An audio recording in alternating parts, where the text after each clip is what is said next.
August. Distribution of tractors and fertilizers in Maiduguri on Tuesday, Governor Zulum said the fertilizers will be sold to the farmers at 25% rebate, while those to be given tractors on loan will pay 50% of the market cost. The governor explained that each of the 312 political wards in the state will be given one tractor each and 100 bags of fertilizer to encourage mechanized farming for bumper harvest. He also revealed that every local government council will be given 5 tractors to undertake cultivation for free to farmers who were willing to buy diesel only.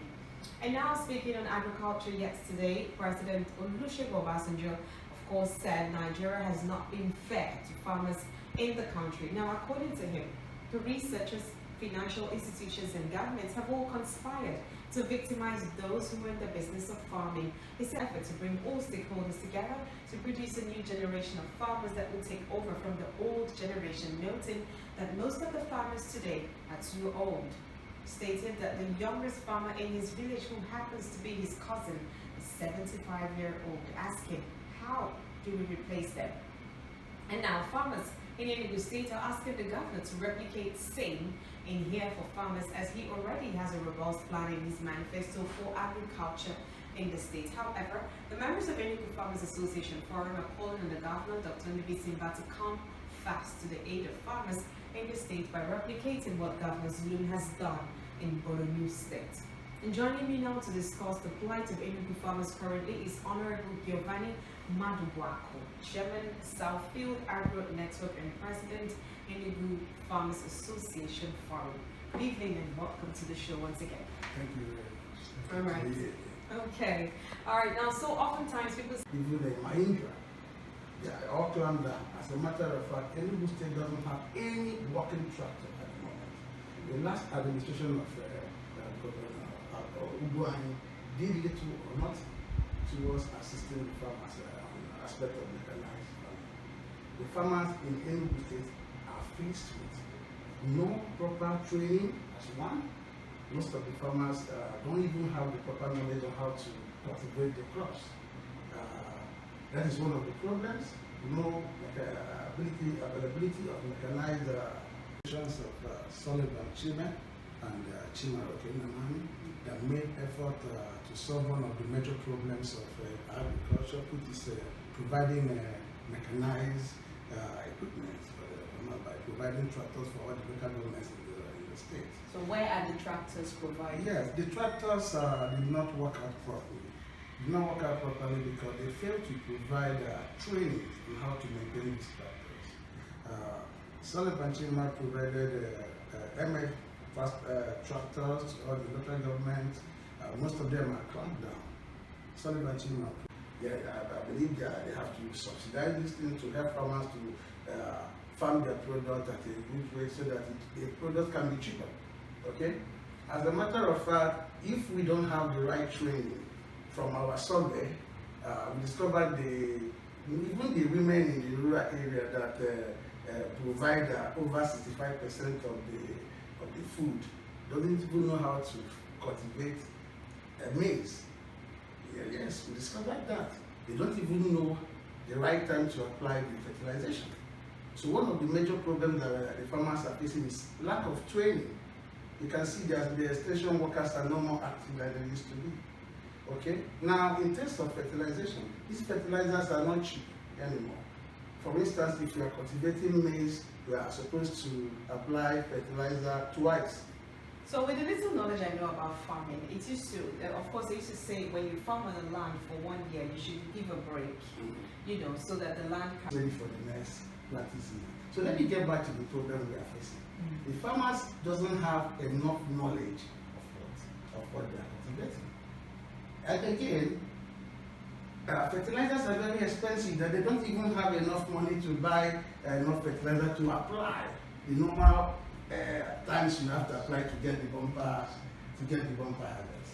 Okay, so we are faced with this major problem: lack of mechanized equipment to enable the commercial farmers to farm, lack of training. The farmers don't have the proper training, and we are not able to subsidize the prices of fertilizer anymore.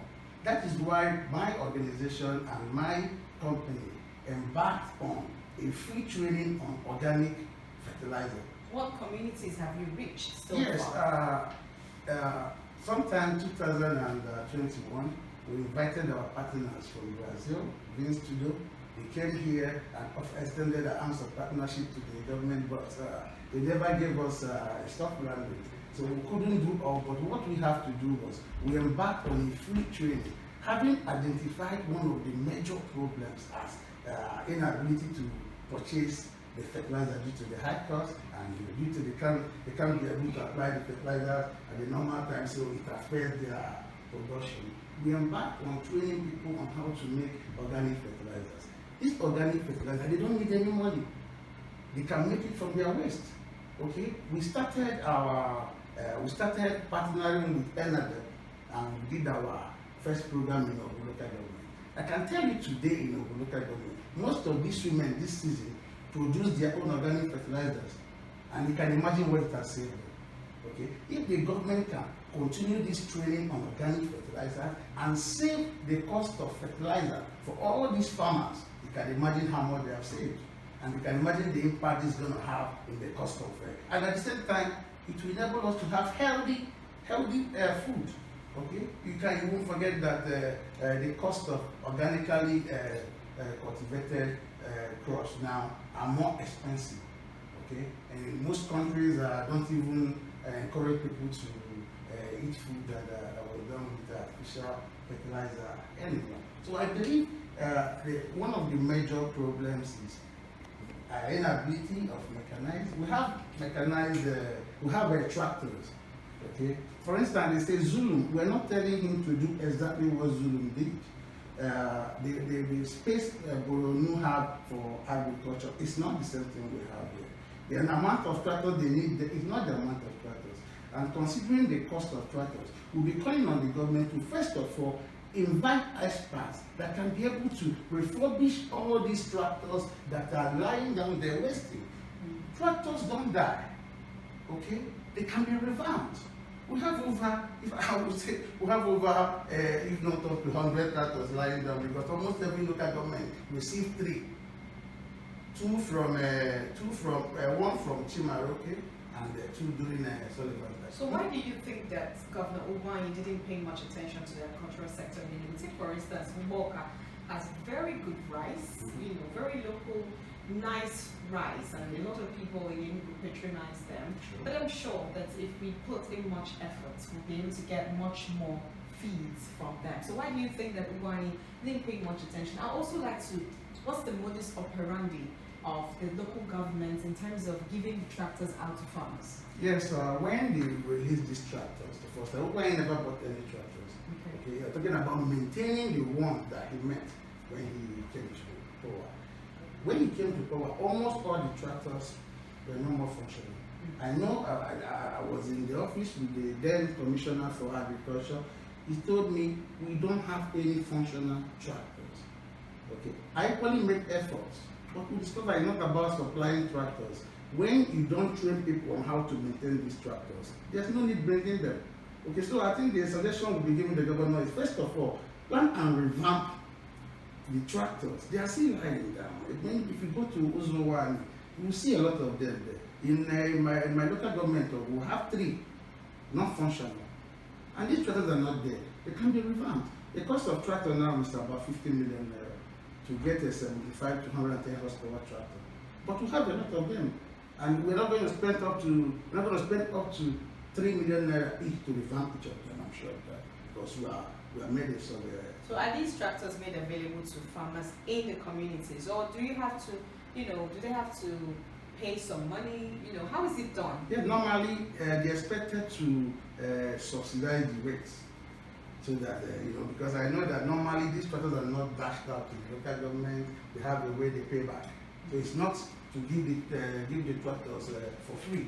Okay, if the government can set up a tractor or agricultural equipment management and leasing company, it will help these tractors in the cost of production. Okay, let me just, because of our time here, let's talk about our governor talked about 100,000 hectares of cassava. How can you achieve that without mechanized agriculture? these people that are going to cultivate these products, how aware are they? Okay. How do we make the cost so that they can make profit? A ton of cassava is 50,000 naira. Okay. An hectare of cassava will give you approximately 15 to 20 tons. Okay. And then if you check the mathematics there, a plot, if you cultivate a plot of land, you're approximately going to have a ton, and your profit is 10,000 naira. It could be less. Okay. It could be less. Okay. But if they're able to give them the proper training, and maybe if we strengthen the issue of the training on organic fertilizers, which will actually reduce or remove the cost of fertilization, and also organic pesticides too, which will help to reduce pests that eat up these crops and reduce their output. I think it will be a way to be able to achieve what is planned. Then again, who are the off-takers? A lot of farmers lose their cassava. And sometimes after harvesting, before they could get to where they are selling, some of them will spoil. Who are the off-takers? Will the government be able to set up a place whereby once you bring your cassava, they take it from you and pay you? Okay? We have a company in Enugu state that is processing ethanol from cassava. We believe they don't have enough. But a lot of cassava is wasted. Why? Because they don't have an organized place whereby people can come and sell these products. Okay? If you think about what he's talking about, 100,000 hectares, is going to give us 1.5 million tons. It's a very huge. It will give you about 37,000 containers of cassava. That means you are exporting. How will you be able to even harvest this amount? That means you need harvesters. A lot of things have to be done to be able to achieve this objective. It's a very, very commendable one. And so I think this is the first time we are hearing such things from a governor, and for him to succeed, a lot of factors have to be there. First of all, again, let's not forget we don't have an organized database of farmers. The farmers have to have an organized database according to the value chain. So now when you see who are the cassava farmers in Enugu state, you can have their list. It's only our association, Enugu Farmers Forum, that has a database. But it was not actually properly recognized by the last administration until when Dr. Onishi of Enugu came in. That was when most things started working. And I believe at the moment we are doing well. Okay. Last time my company just signed a 5-year contract with Enugu to embark on this free training. Yes, we are running it free. We just try to support the best we can. But we believe if government comes in, it will yield. And it also help the governor in achieving this 100,000 cassava production. So looking forward, what immediate steps do you require from Governor Mbai? You talked about tractors, you talked about reducing the cost of fertilizers and training the farmers. So which of the items do you think is of the most priority? Yes, the most priority is training.